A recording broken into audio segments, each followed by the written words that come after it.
Hey everybody, welcome back to Diesel Creek. My name's Matt. Behind me, this rusty beauty right here is my 1942 Caterpillar 212 motor grader. If you haven't seen the previous video on this beauty, I picked it up at an auction for $2,500 out the door, and I had visions of getting it resurrected right there in the auction yard and driving it about 6 miles home. Those visions were quickly squashed when I found out that the engine was completely locked up in this unit. And that was not a shock, but I was pretty disappointed. At the auction, I knew this thing had been sitting outside for quite a long time with the exhaust uncovered, so it was definitely a gamble and one that I lost. Thanks to Sam at Scrappy Industries, we were able to get this machine home here to the farm anyways, and in the last video, I shoved it in here in the shop, and we pulled it in here, I pulled the head off the engine, and we found our smoking gun. If you haven't seen that video, the link is down in the description. So at the end of the last video, I filled up the offending cylinder with some evaporust type stuff, and hopefully in today's video, we're gonna be able to get this engine rotating again. And if we are successful in that, we're gonna put the diesel engine back together and start working on the pony engine so that we can get the diesel engine eventually, hopefully, fired up. Anyways, after all that speaking, I'm about winded, so let's just get into this thing. Alrighty, here we are the next day, and look at that right there, huh? I don't know if you guys can tell, it's got a big pool of black sludgy stuff there right in the center. So this stuff has been working all night. I'm gonna go ahead and try to suck it down and see what it looks like in there. I'm afraid if you leave this stuff in there too long, you may actually end up removing material from the cylinder walls, causing low compression.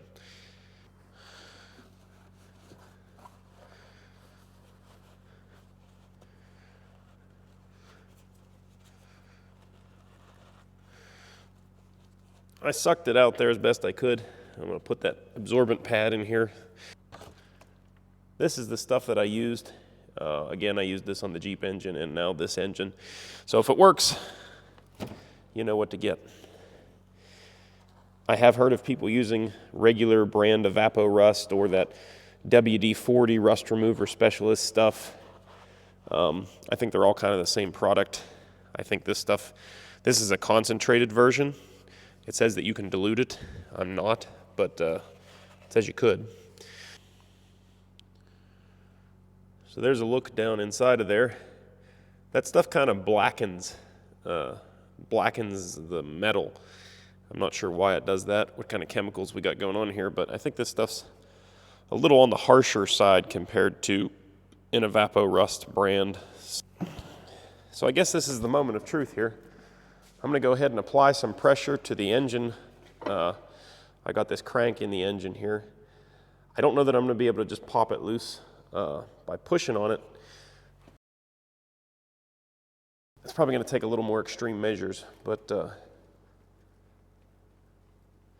there, I'm jumping on the bar right now. Not jumping, but bouncing on the bar right now, and nothing's happening. So the next step, since it didn't magically break free completely, I'm gonna take a chunk of oak 4x4 down there on the piston, and we're gonna smack this thing with a sledgehammer. All right, we're gonna start off a little smaller and gentler here. Just using a soft blow hammer.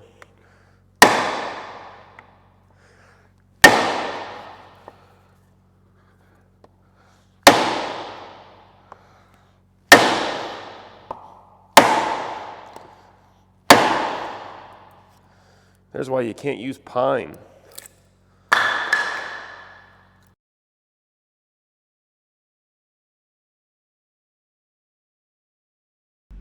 All right, I've been going at this head here with the carbide scraper. If you guys don't have one of these carbide scrapers, you don't have to have one, but I tell you what, as somebody that's used razor blades to do this work my whole life, these carbide scrapers are worth every penny. It made cleaning this up a breeze. I just saved the worst for last for you guys. Pretty boring job otherwise, but just, you know, this is heavy rust scale. Watch how easy this thing just plows through this thing. It actually gets it back down looking like a true machine surface again. You do have to watch, and this was kind of my fault here. The hardest thing to do with this is keep it flat. And it's not really hard, you just have to pay attention basically. but you can actually, if you lift it and drag the corner, you can actually scratch the surface, which is what I did there. On steel, you're probably not going to scratch it enough to really make any appreciable difference, which I didn't hear either. This is just very, very minor scratching, but if you were using this on aluminum or something, you could probably cut right through it.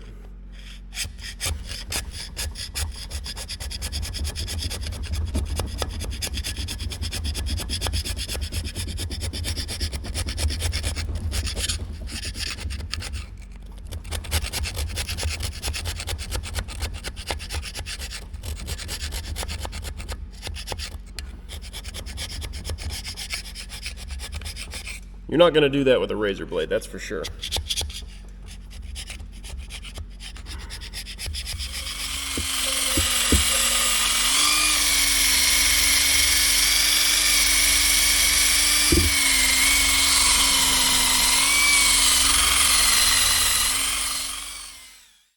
All right, so if you don't know, exhaust valve, intake valve.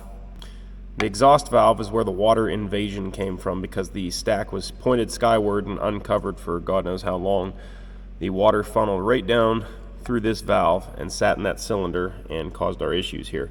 So this valve I can already see is stuck because right now there's nothing holding it down and there's still a gap around it. So that one is stuck, and the intake valve may just be stuck by association on account of it looks pretty pitted around there. But what I'm going to do is take a hammer and tap on the valve stems of both of these things, and hopefully the intake valve is already free and moves easily. The exhaust valve, well, we'll just see what it takes to get it moving.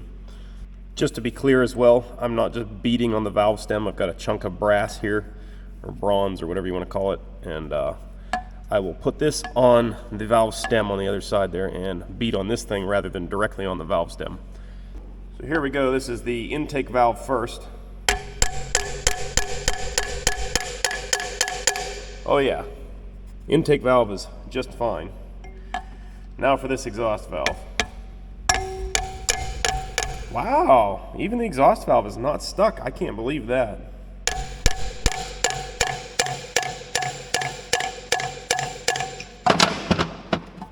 It was just rust around the exhaust valve seat that was actually holding that valve out there. After driving it around a few times, it actually set down in there pretty good. Now, if I was truly trying to be as shade tree as possible, I could just leave this in here and run it.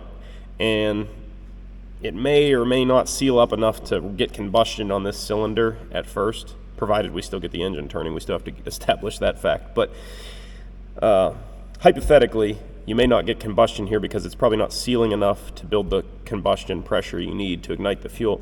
So after this valve runs and hammers into that seat about 20,000 times though from the engine running on all the other 3 cylinders, there's a good chance that that would eventually seal up and clean itself up enough to start running again.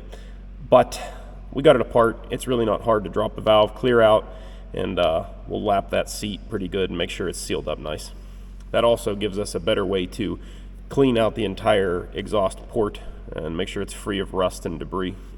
All right, so we're ready to try to remove this valve from the head. Now there's a few different ways you can do that.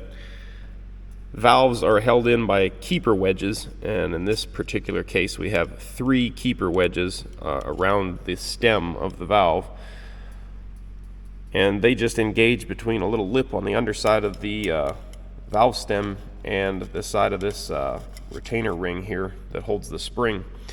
So there's a few different ways you can do this. Ideally you have a valve spring compressor tool, and that basically clamps around the head, pushes on the underside of the valve, and then compresses this guy and allows you to remove those wedges. I have one of those tools, however mine is not nearly big enough to do this job. I need to invest in one of those. So there's other ways you can get them out without the tool though, and this is the way that I usually end up doing if I don't have the tool. Even engines that my tool works on, this is just so quick and easy usually that I start with this before I break out the tool. So you just take a socket that's gonna fit, around the outside of your spring retainer, and make sure the head is sitting on something flat like your workbench, and it's gonna keep the valve from going down any. So when we tap on our socket with a hammer, what we're going to do is actually compress the spring, and the wedges and the valve stem are going to stay in place. So I call this bouncing out the keepers, and you're just bouncing that spring a few times, and when you do that, a lot of times the wedges will just come flying out of there. See, we got one already starting to come out.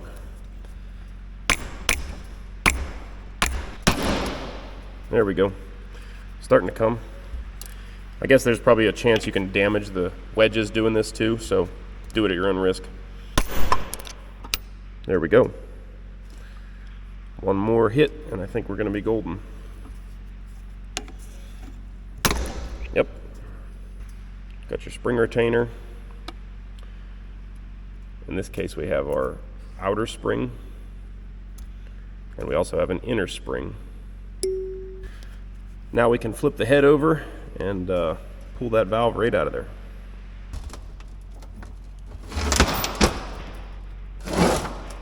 Oh, yeah, baby. Look at the nastiness on that valve. We can easily hit that with a wire wheel, clean that up nice. Same thing for the seat underneath here on the head. What a mess.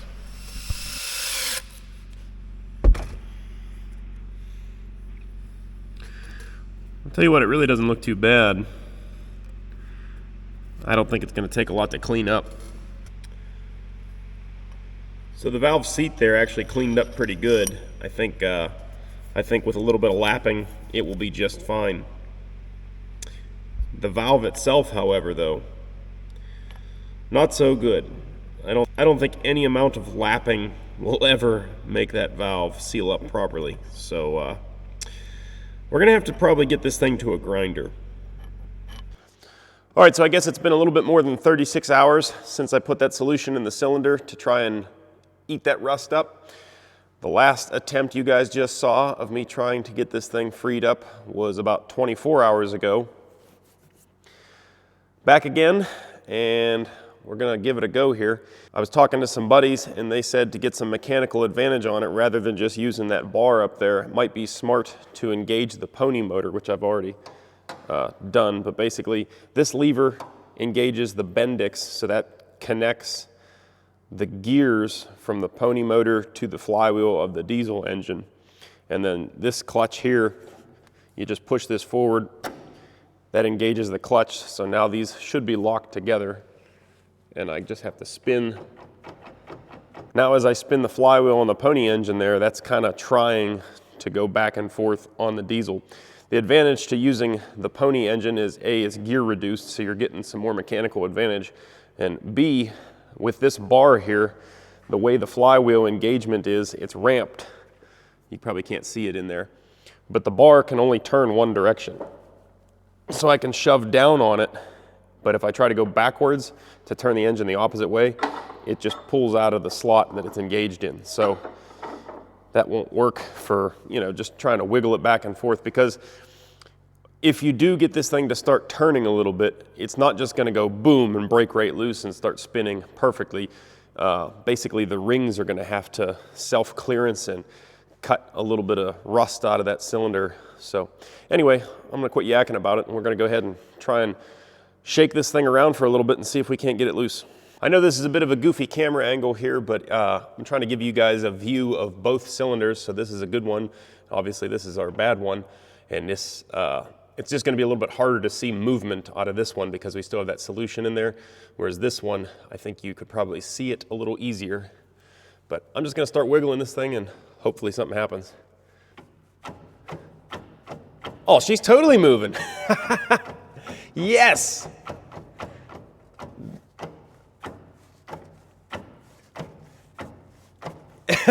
This is awesome. I had confidence.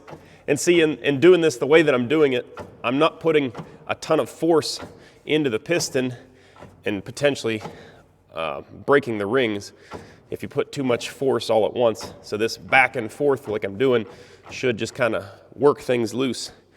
It's going to take a little while, but I think we can get it completely turned over now. Watch the fan there. You'll see the fan moving. Huh? Yeah, that's what I'm talking about. Oh, baby, this thing's gonna run. I'm excited now. I'm feeling very, very confident that we're gonna have a running grader on our hands. Unfortunately, there's no clearance between the pony motor and the cab for me to get a wrench onto the flywheel here. So I just gotta keep wiggling it by hand, which is probably good, keeping things a little more delicate anyway.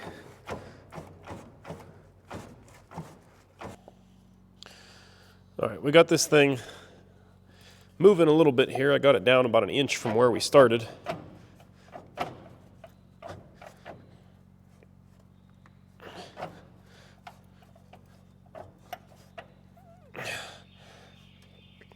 I'm trying to get it all the way to the bottom of the stroke, and then we're gonna put the hone in it, clean all this junk out of it so that we can actually have it come back up and make a full revolution.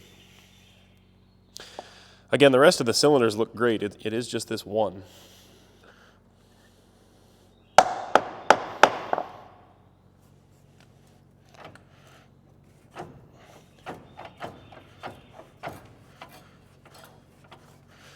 There we go. I got it past the sticky part. Hope you guys can tell. That should be about the bottom of the stroke right there.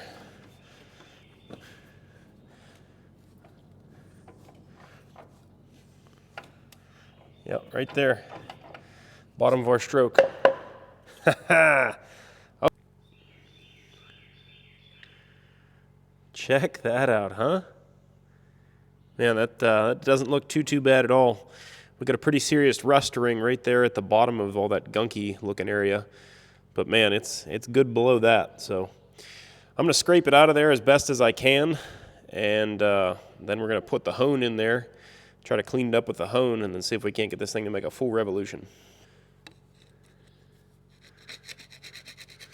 I know a lot of you guys aren't gonna like what I'm doing here right now, but I'm scratching off the heaviest bits of rust here, right at this ring where it was stuck. And I'm doing that so that we can put the hone in there and not just junk up the hone, but actually cut the cylinder. If I tried to run the hone through this heavy stuff, it probably would just glaze it over and not really cut it. There's probably a tool that would, but I don't have one.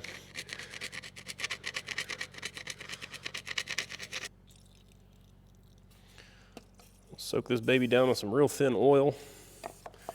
Honestly, I could probably just make the first few passes dry.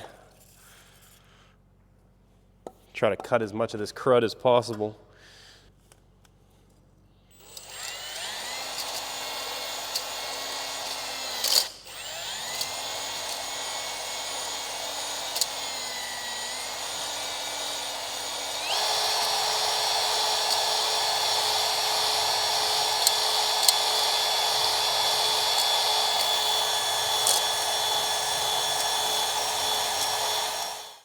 All right, so I've actually done this like 3 times now. The stones very quickly get gummed up with that crusty junk, so I clean it off with a brake clean.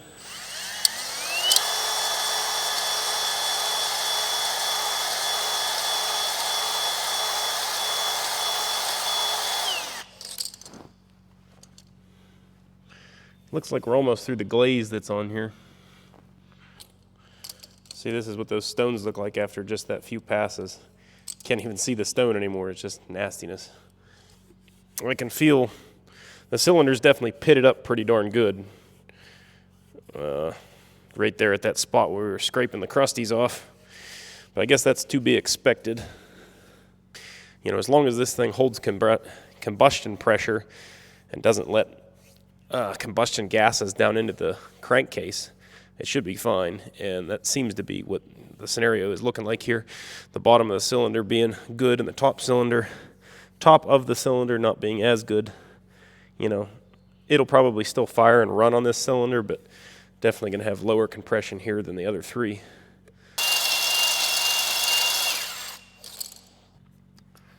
Finally starting to see some polished metal in here. Oh yeah, she's pitted up pretty good.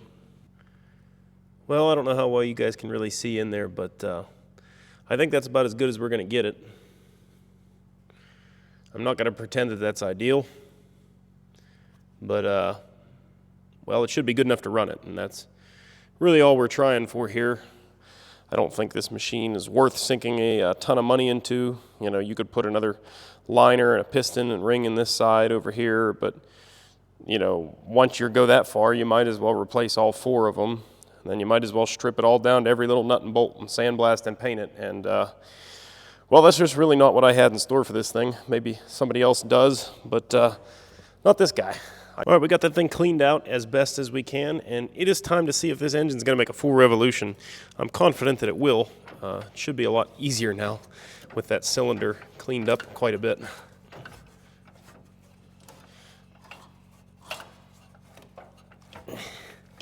Oh yeah, look at that. For the first time, and the good Lord only knows how long, that piston all the way at the top. The piston itself looks fine. I'm sure the rings are probably stuck. It might take a little bit of running and some heat cycles to get that compression to come up at all on that middle, on that cylinder in particular. Ooh, what's going on here? We just hit a wall.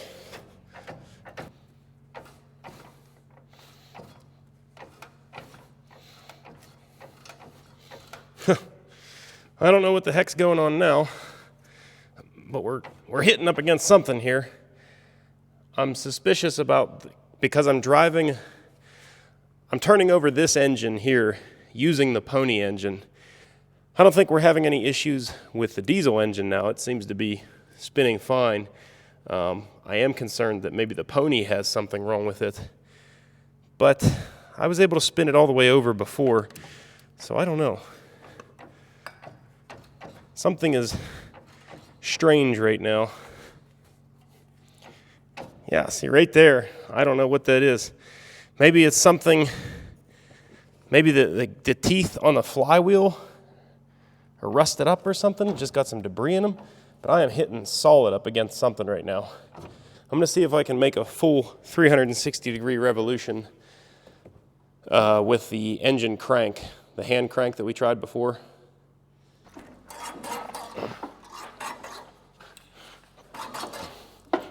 Yep, she hit solid there too. What the heck is holding this thing now?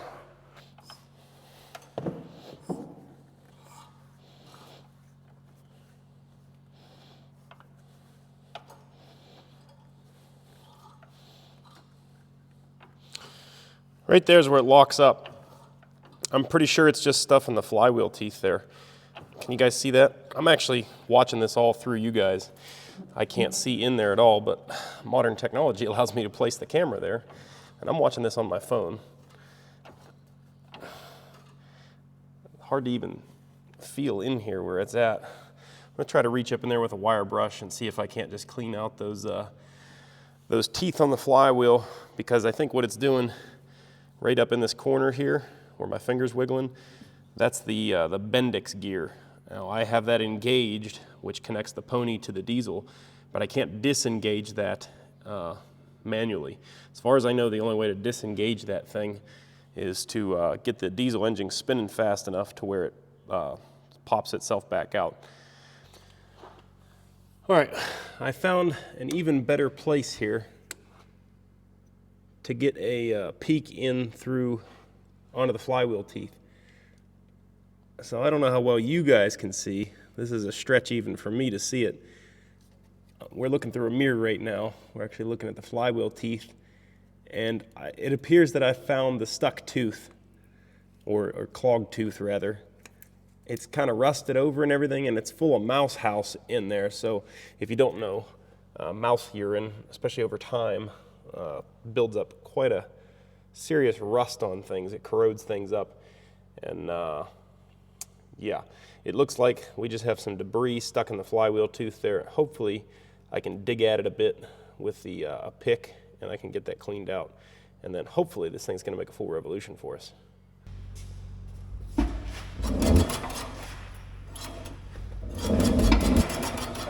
Yeah, baby. You guys see that? Oh man, that's a good feeling. That took a lot of work to make this thing go 360 degrees around. All right, so it took way too long to get this thing to make a full revolution. It was basically like an hour of me bent up in a weird contorted position, running that pick hook through the gear teeth on the flywheel, just aimlessly, because you can't see in there at all. I could kind of use the camera a little bit on my phone and see sorta where I was going, but not really good enough at all to be able to say, well, there's the tooth that's clogged up, and scrape it out. So I was just, going one by one with that hook, and finally got it cleaned out to where it'll make the full revolution. But anyways, now that we're that far and the engine does make a full revolution, it's time to turn our attention to the pony engine. And the first thing we're going to do is start ripping this carburetor apart and inspecting our fuel tank to see if it is savable. The fill cap on the pony engine gas tank is actually rusted through. That's how rusty everything is here. So I'm sure that tank really needs tumbled and cleaned out good, and I'm sure our carburetor is just yummy inside. So let's go ahead and tear into this thing. So I guess we just start at the top here with our air cleaner. This air cleaner is only for the pony engine, and I believe this is an oil bath air cleaner on this still. I don't think they had paper elements. Very common back in the day. Seems like everything that was in a dusty condition was oil bath. Ooh, yeah. Look at all the critter houses in here. Oh my goodness. Clear down in the intake on the pony too. Good thing we didn't try to just fire this thing up. Mud dauber nests. It is supposed to be an oil bath. Oh goodness, wait till you guys see this. Can you guys see how much crap is down inside of here? About 200 dead stink bugs and all kinds of other critters.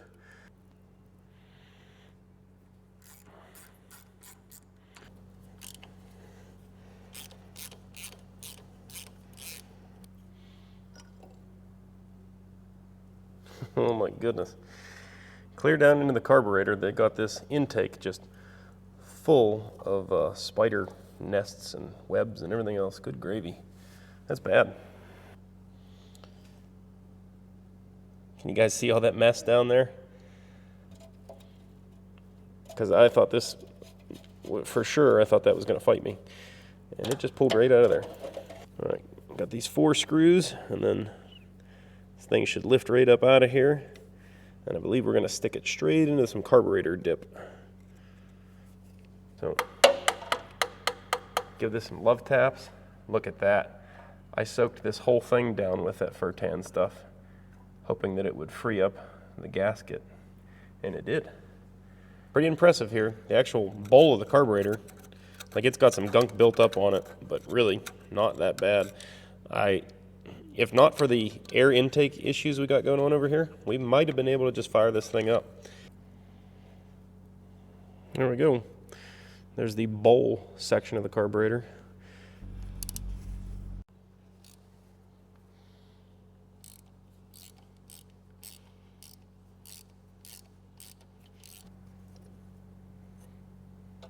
There we go. Well, luckily, the intake into the block doesn't look like it's full of crap, so we'll put the shop vac on there and suck out what we can. I just see a little bit of dust down in there. It doesn't look too bad. All right, I'm going to go out on a limb and say that the inside of this fuel tank probably looks terrible if the fuel cap is... Look at that. Oh, man, I didn't even put any pressure on it. I don't think any part of this is going to unscrew. We'll probably just peel it up off of here. Maybe. Yep. There we go. There is still liquid in there. No way. Probably all water. Oh, yeah. Yeah, that's water. That's not good.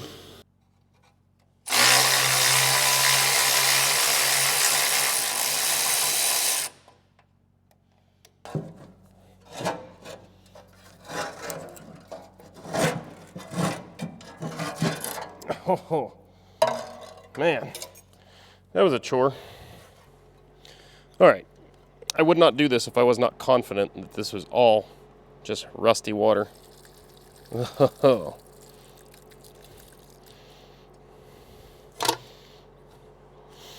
Yeah, doesn't even have any gasoline smell to it.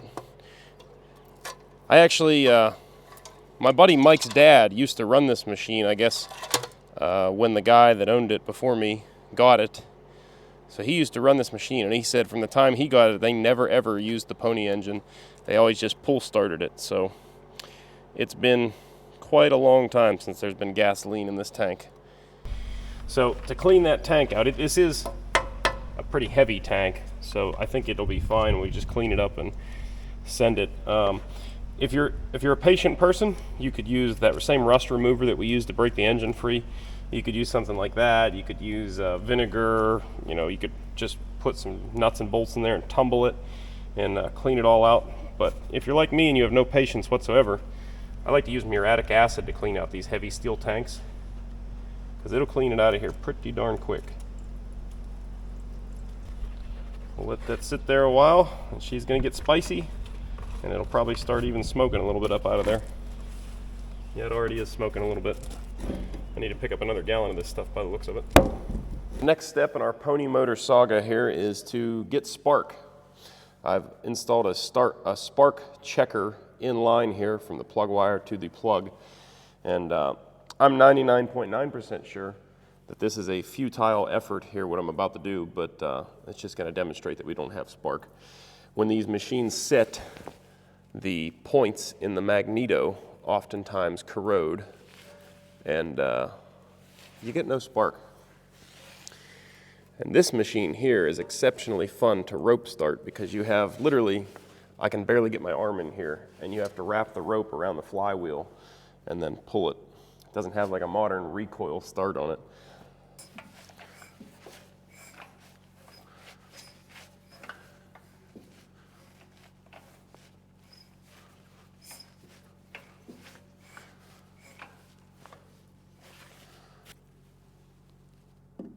All right, so if you can tell, we got our rope wrapped up around the starting flywheel here, and basically it's just time to give it a big yank. I have these little petcocks at the bottom of the cylinder heads on either side in the open position, and what that allows is it's just basically a compression bypass, and if you flood the engine, that's a good way to clear it and get all the fuel out of the cylinder so that you can start it easier. All right, do I still need to say contact? I don't know. Contact.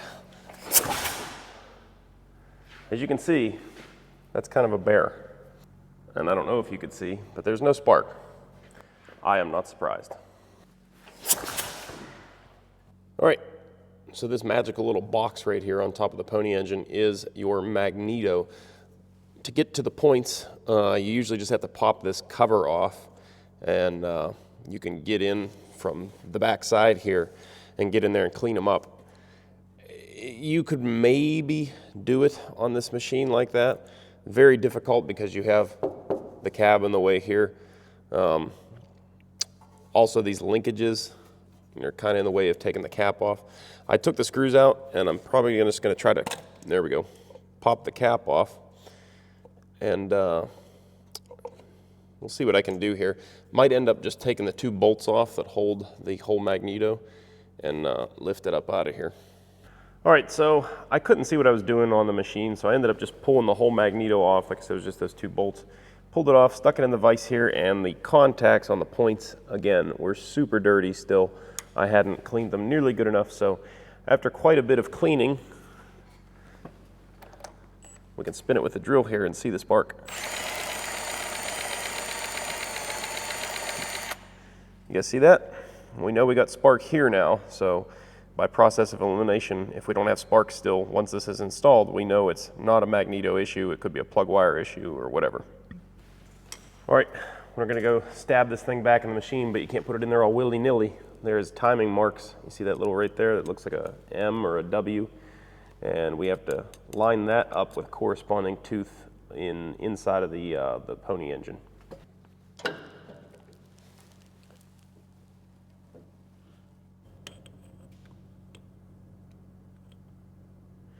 Hopefully you guys can see in there at these timing marks. Looks like we got it right.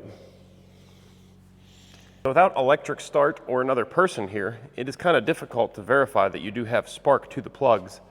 So I'm trying to create a foolproof test here. Giving her a good shot of ether right down the intake there. We have a spark checker in line. Let's pull this sucker and see if we got anything. Yeah, we had a pop. I didn't see this thing because I was working too hard to pull this thing, but we definitely had a pop. So that means we got a spark enough to light a little bit of ether. Well, it is the next day for our carburetor here. Let's try to fish this thing out of here and see what we're working with.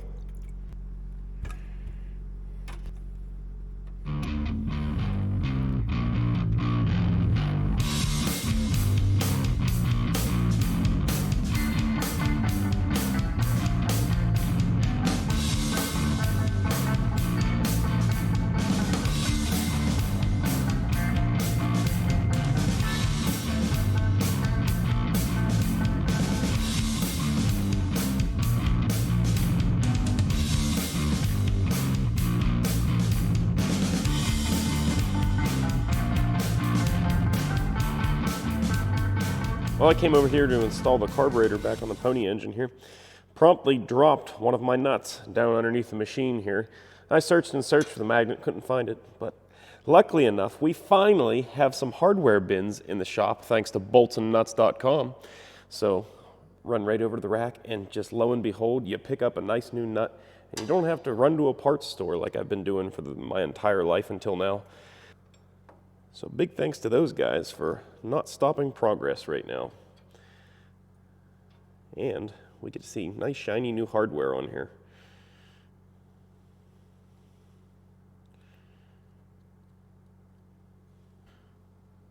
I'll tell you another thing too. If you're planning on working on a pony engine, I hope you got a set of angle head wrenches with you, because some of these are absolutely horrific to get to. If you don't have angle heads, I don't think you're gonna do it.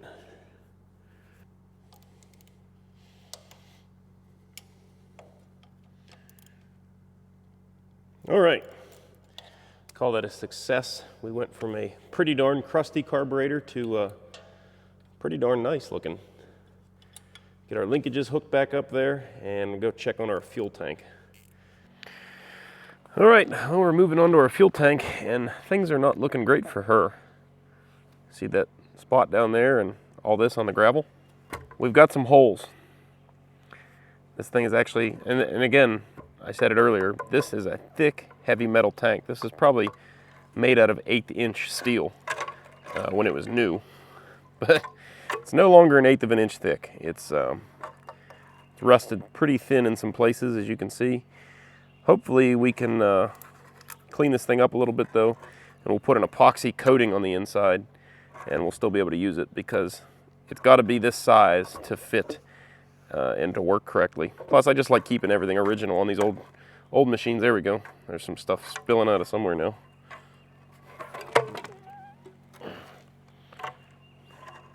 Yeah, see that right there? That's probably fine. Well, on our fuel tank here, we made out pretty good. Hard to really show you guys down inside a tank like this, but it cleaned up pretty darn nice, all things considered. We got rid of all the heavy rust in there.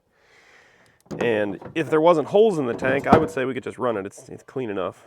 But we've got one pretty good sized pinhole right here, and one good one and one little one right next to it right there. So I'm gonna mix up an epoxy fuel tank sealer and we'll dump it in there and coat the inside of this tank, let it cure overnight. All right, so basically you mix parts 1 and 2 together. I stirred it until it's starting to thicken up a little bit on me now. So I should be able to just pour straight in here.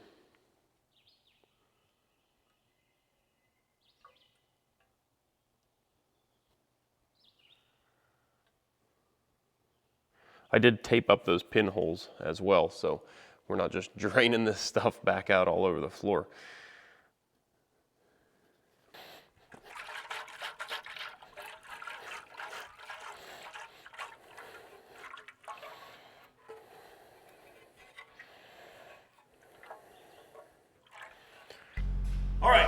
I just can't resist the temptation at this point.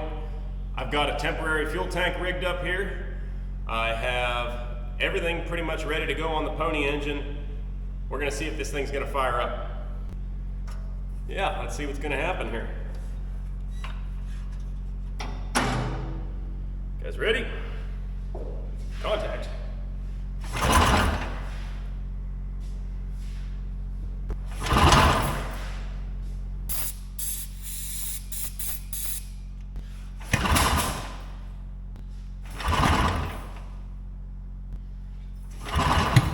Oh, we got one pop. That was one good pop. This is gonna suck. All right, well, it's time to fix up our nasty, rusted, pitted valve here. Forewarning, I have never touched a valve grinding machine before in my life, and could have and probably should have made an entire video on just getting this thing finally going here. Had issues with the coolant pump and all kind of other stuff. But anyway, basic idea here is it spins the valve and it also spins the grindstone, and you set the angle here of this guy, and then you work it back and forth, and it'll grind that valve down to a nice polished perfect angle, and then we'll just have to lap it into the head. Anyway, let's grind a valve. Some idiot didn't hit record there, so you guys missed the first bit of that, but we're close. It's cleaning up here.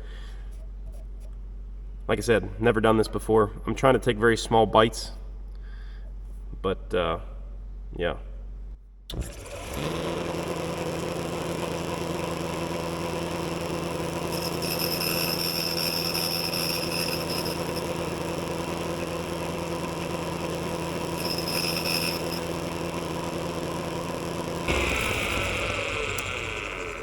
Well, we're getting there.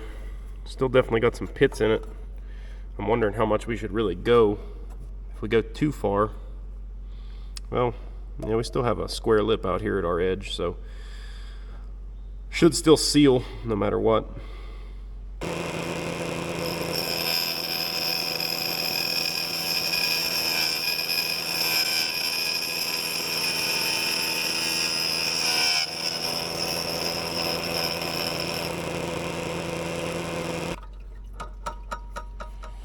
Looking pretty good now. There's still some really deep pits that I don't think are really going to affect us. I kind of don't want to take too much material here. All right, I'm going to call that good.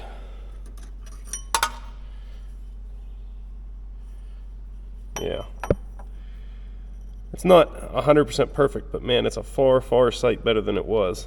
Those little pits really should not affect anything. All right, it's time to reassemble this head, but before we can do that, we need to lap this valve in. This is the valve that we ground. I took the liberty of cleaning the stem up a little bit already, but basically we just put a little bit of this valve grinding compound around this area that we ground, and we'll stick it in there. And in our case, we're going to cheat and use the drill, but you can also use a suction cup and just spin this valve, basically just grinding it into the seat in the head there, and that will kind of lap these together so that they're a perfect seal. All right, so we get a good bit of this compound on the valve seat there.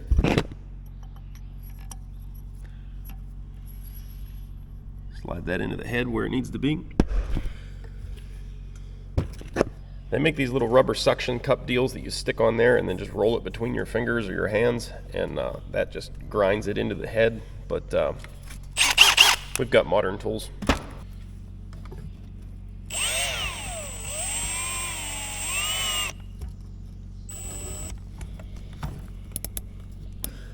All right, I put that little yellow mark on the valve just so you guys can see it easier.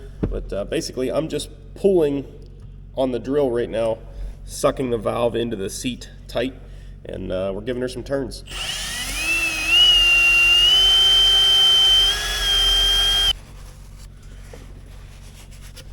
Basically, what you'll start to see is a contact pattern, a shiny area in the valve seat, and we need to just keep doing this until the entire valve seat is nice and shiny. Alrighty, we have our valve completely lapped in here, These cameras do not do well with really close-up examination stuff, but the worst area is right down through here where we had some heavy pitting. And you know, I didn't want to lap it to the point where that completely cleaned up, because we'd probably be going too far basically, and also wearing into our valve. So I've lapped it until the point where I can see a clear line clear through that area. So we are making contact through there, because I can see, you know, the small granular lines from the lapping compound have made a consistent impression, I guess you'd call it, all the way through that bad spot. So it might not be tier 1 racing quality, but it's going to be good enough for 1942 tech. All right, so to put this valve back in there, we'll just stick it in like so. We got the head laid down here. We just need to put our springs back over it.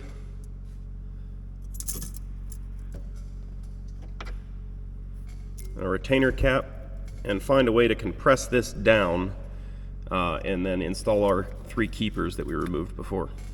My dad was here earlier. He said, I see how you got the keepers out without the proper tool, but how are you going to put it back in?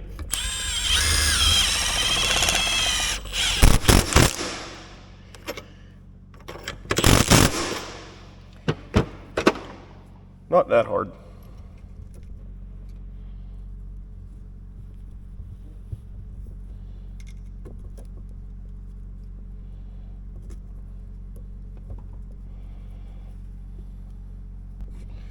There we go. Nothing to it but to do it.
All right, so I threw all the hardware on our head here, all the nuts and washers, and I just barely snugged them down at all, getting ready to do our torque sequence here.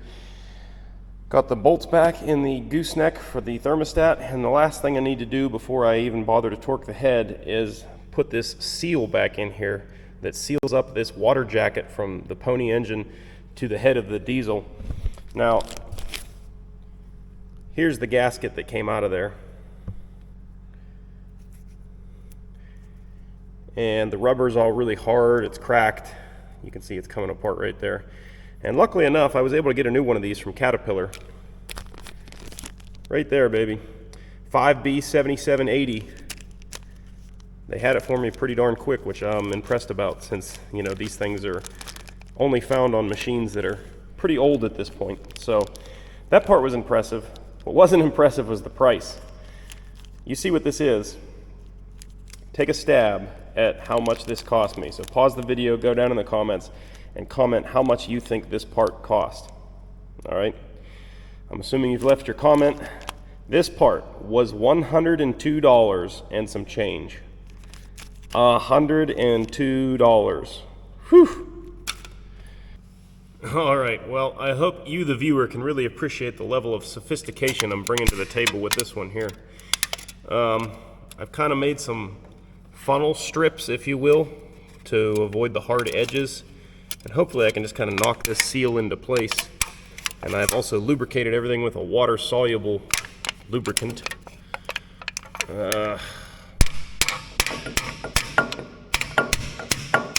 Please don't break my $100 seal.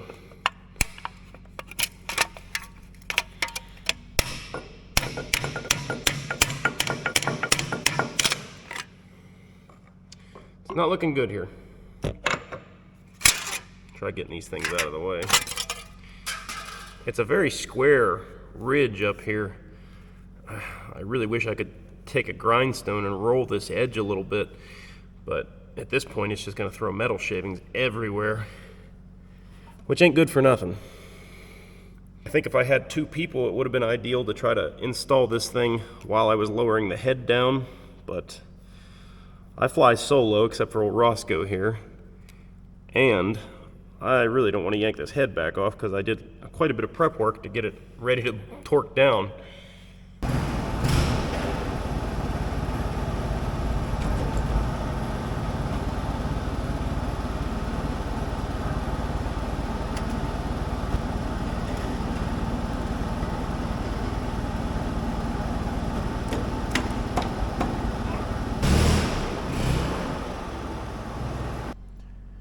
All right, the head is most of the way back down. The seal looks okay, I guess.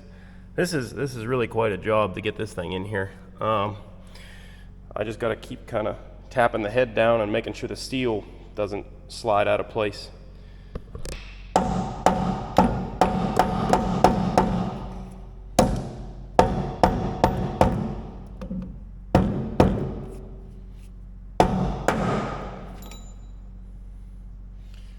Well, that's it, we're down. Yeah, I don't know. All I can do is hope and pray, and hopefully we don't see any leaks coming out of that thing. Because man, that'd be a job to rip this whole head back off, spend another $102 for a seal, and then try to get it right again. All right, so I'm back to where I was over an hour ago, but I'm back. We are now ready to run the torque sequence on the head bolts here, so I got to look up the torque spec and we'll go from there. All right, so the torque spec on this head is 200 foot-pounds on each bolt, but you don't want to just go diving in with 200 right off the bat. You want to step it up, so I usually just do a half step. I'll start at 100, obviously it's half. We'll run that through and then we'll go back and do 200. The other thing, I don't have the actual Caterpillar diagram for the sequence on torquing this head down, but generally you just want to start in the center and work evenly out towards the sides. So, yeah, here we go. There's one.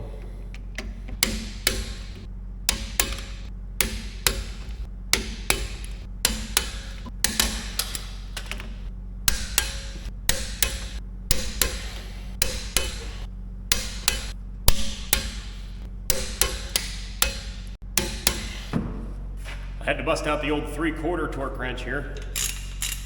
This should do it.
Oh boy, we are finally ready to get this thing fired up, I hope. Fingers crossed.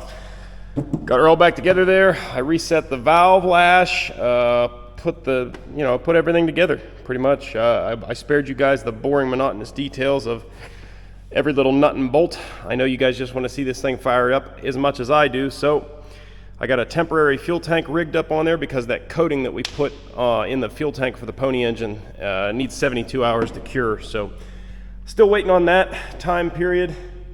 I added coolant. We are good to go. And I am armed through creativity and stupidity with a secret weapon here. This pony engine is a bear. Getting these things fired up when they're running right and dialed in is, sometimes a challenge, but when they haven't been running probably 20 plus years, you need something.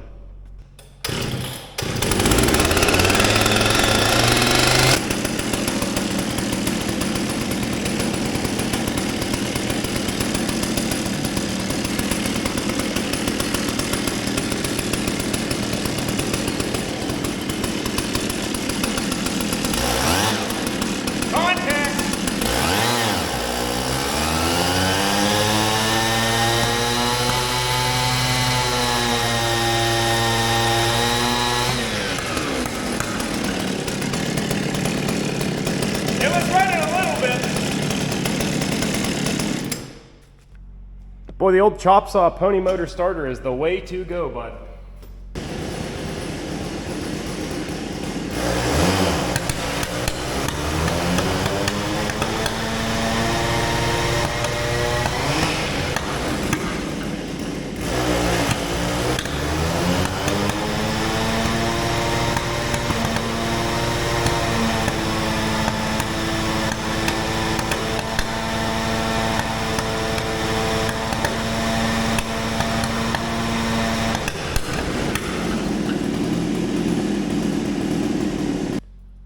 All right, I don't understand what's going on here. It's spitting and sputtering and popping and backfiring like it's out of time. I'm gonna try swapping the plug wires. I'm 99.9% sure I have it exactly how it was when it came apart, but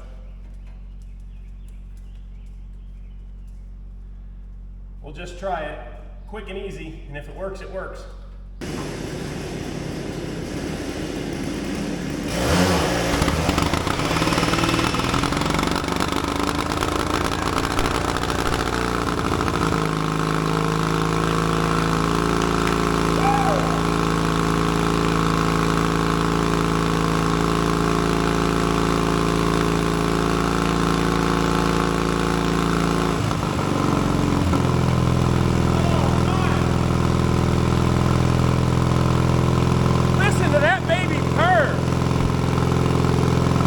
A smooth running pony engine.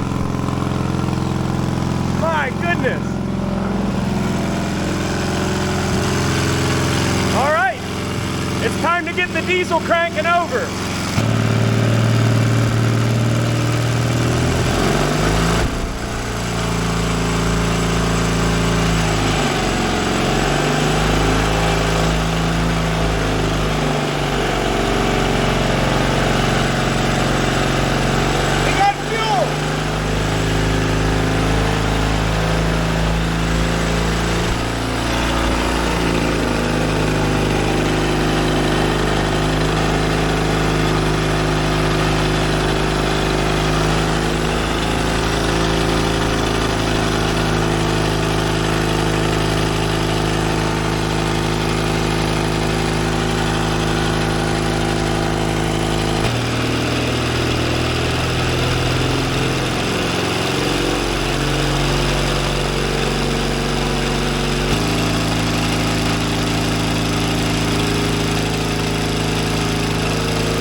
That is awesome. So we got the pony engine running for the first time, and like I said, the good Lord only knows how long. It has been a long while. And it was actually running really good too, but we started blowing a little bit of water out of the radiator, which the cap is a little, well, very lackluster on, so I wasn't surprised about that. But I can just see by the paint over here, things are getting pretty crispy on the pony engine. And there's a bleeder here. When you fill it with coolant, you crack this bleeder open, and then when coolant starts flowing out of there, that's how you know you got all the air out of the system. I did that, and we didn't have any air bubbles, and I shut it and finished filling the system, but I just cracked it open, and there was nothing but hot air, hot steam coming out of there. So yeah, there's an air bubble somewhere in here. So I shut her down, gonna let it cool down for a little bit, and we're gonna put some more coolant in. I'm just running water right now because the whole system needs flushed really, really badly. But it's enough to get it going. But yeah, the pony actually sounds really good. It sounds like it's gonna run. There was, I was bleeding all the fuel lines out. I got those all tightened down right now. So after we get this coolant issue figured out, I should be ready to try to fire up the diesel.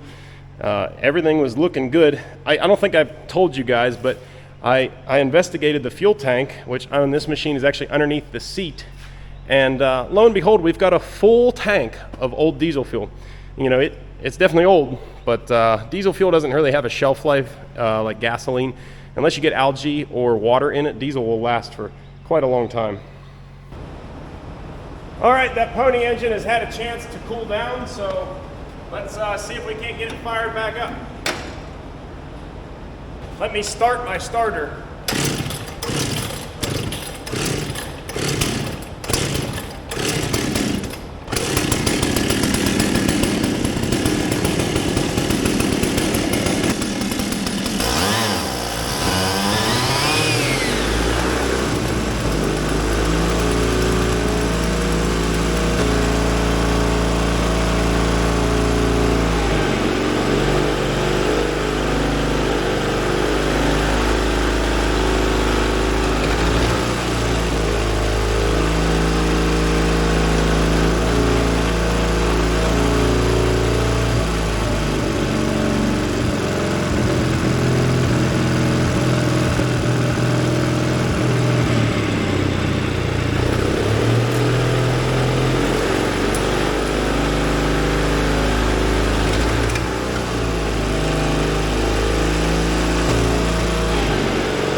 Guys.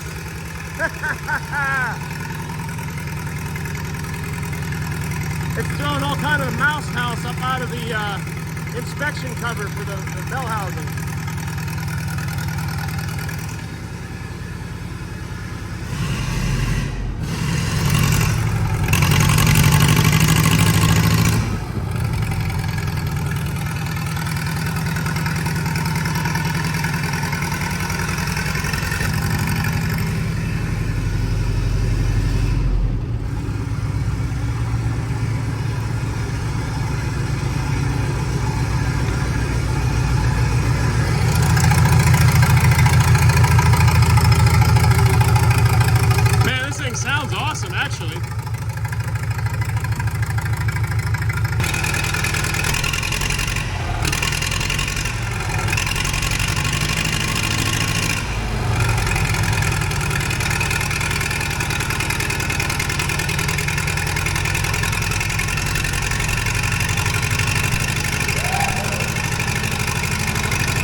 water leaking out of our seal there that we had to smash in between the head and the pony, so that's great.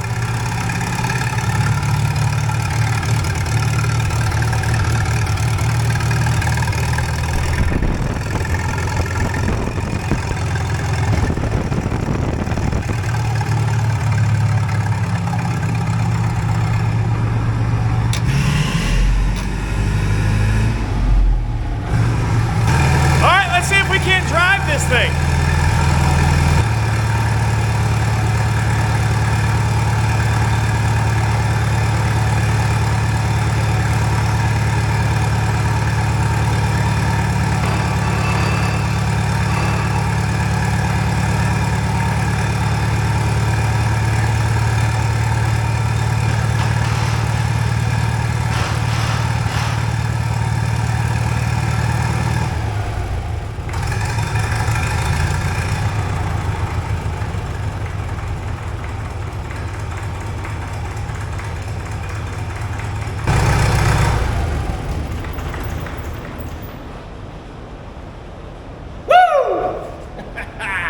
Good news, well, as you guys can see. Good news the and thing I got runs. bad news. This is a really rewarding one, coming from a completely stuck engine to running, and I tell you what, it actually sounds like it's running pretty darn good. There's a little stumble down low, but I'm sure if we put some fresh fuel in it, first of all, it's got a full tank of old diesel fuel, so I'll dump some Marvel Magic and maybe some ATF in that tank, and we'll run it, and that'll probably help free the injectors up, get those working a little bit better. What do you think, buddy? Roscoe's not a big fan. It's pretty smoky in here right now. But so it runs good. I'm really happy with that. Even the pony engine seems like it runs really well. So nothing to complain about there. The problem is in here. See the clutch pedal? Well, I don't know that the elevation of the clutch pedal is the issue, but we have an issue with the clutch being stuck. So I was stomping on that pedal for all I was worth, trying to get it into a gear, and it's not even trying. It doesn't feel like the clutch is actually throwing any. It doesn't feel like the fork is actually pushing on the throwout bearing any. So I'm thinking that throwout bearing is probably seized onto the output shaft. So that's a real bummer. The only way that I can see to get in there to free that thing up is to yank the entire engine, which it's not a fun job, but I don't think it's actually going to be that bad. On this machine, there's a couple bolts. Yeah, I think there's just a couple bolts in the mid section of the engine here, and then the bell housing bolts. Of course, any of your hoses and linkages that would have to be disconnected, but after that, I believe the whole unit, radiator and all, should just swing right up out of there. So that's the bad news. That's a whole nother video to itself. So yeah, thumbs up, we got it running. So I am really happy about that, but like anything that's sat for this long and looks like this, there's bound to be more issues. So I'm just really happy we were able to get it running and looking forward to sticking this thing in the dirt and seeing what it'll do. It actually sounds pretty throaty, so I'm pretty excited about it. I hate to break it to you guys. Well, I hate to break it to you guys, but that wraps this one up right here. As you can see, the clock on the wall says 6 p.m. That means I got to go home and probably stay up most of the night getting this video put together and edited for you guys so that you guys got something to watch with your Saturday morning coffee. It was a lot of work, but ultimately rewarding, and it's going to be even more rewarding when we get to put this thing back into action. So as always, if you guys like the video, do me a big favor, hit that thumbs up button down below. It doesn't cost you guys a dime, and it really helps out the channel. If you're not already, be sure you subscribe to the channel so you don't miss any future videos on this old grader. And if you'd like to help support the channel in a little more direct way, head on over to dieselcreek.com. Pick yourself up a hat, a t-shirt, a sticker pack, a beer koozie, whatever, over there at the store. That's dieselcreek.com. Link is down in the description. Anyways, guys, that's all I got. So until the next time, thanks for watching. I'll catch you later. Come on, Roscoe, let's go home.